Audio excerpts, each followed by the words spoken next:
Anglesey's Newborough forest holds many different animals, but the one that represents the forest most, and the reason why most of the visitors enjoy the woods, is to see the red squirrel. The red squirrel is commonly found all over Europe and East Asia, but in Britain it has been a totally different story and they are close to being wiped out. If it weren't for various groups, like the Red Squirrels Trust Wales, the red squirrel would have disappeared from British soil long ago. Red squirrels are rare for a number of reasons, but primarily it's because of an introduced species, an animal called the grey squirrel. And the grey squirrel outcompetes the red squirrel for resources. They eat the same sorts of tree seeds and flowers and buds. Grey squirrel's much bigger and they live at higher densities. And what we now know is that where you've got a lot of greys and reds are in the same forest, young red squirrels find it very difficult to survive there. And so through time, the adult red squirrels get older and naturally die off, and all you're left with is grey squirrels. But the other thing that happens is grey squirrels carry a virus called squirrelpox virus, and it doesn't really affect them. You can't tell by looking at them if they've got the virus or not, but around about 60% of them in any particular area tend to have it. If that virus goes to red squirrels become infected and develop these nasty lesions on their feet, around the face and the genitals, and they get infected, secondary infections with staphylococcus, which is like a bacteria, common bacteria, and it leads to death within about 3 weeks of infection.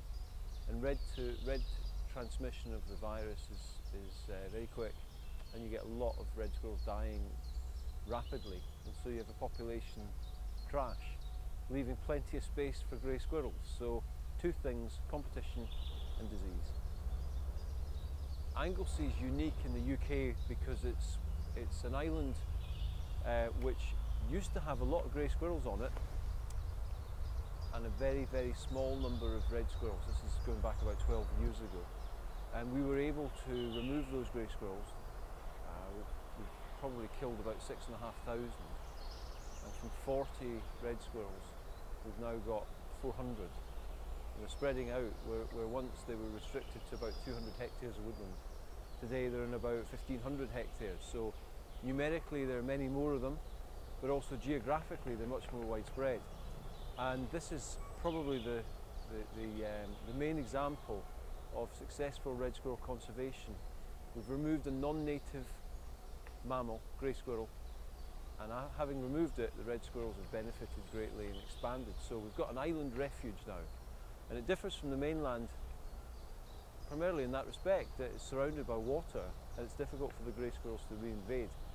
So we've got an opportunity here to create a long-term refuge for red squirrel, a stronghold in Wales and the UK, and more important than that, we've got red squirrels back across all the sorts of woodlands where they would have been found historically before grey squirrels came and replaced them, particularly parks and gardens.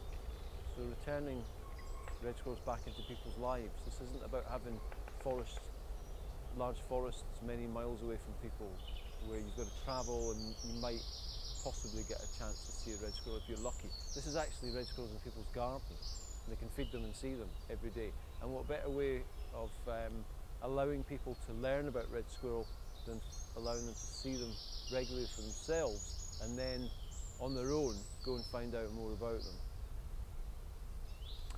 Our group is a community group. It's ordinary people from different walks of life. Many are retired, different backgrounds, different socio-economic classes, everybody. It's for everyone. We've got about 250 members across the UK. A lot of them are local, some of them live abroad. They give a small amount of money, subscription, and then we raise money through charitable events and sell things and coffee mornings, etc.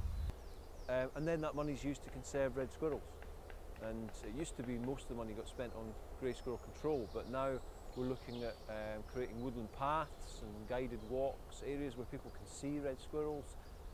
Newbwrch Forest is a fantastic example of the work that we've been doing, and also education stuff, working with kids, teaching them about the environment, taking them outside, letting them learn in a woodland classroom. So I guess from that perspective, we're slightly different than a lot of the other conservation bodies, which are government and have got a lot of bureaucrats and civil servants running it. This is ordinary people in their own time doing it because they love red squirrel.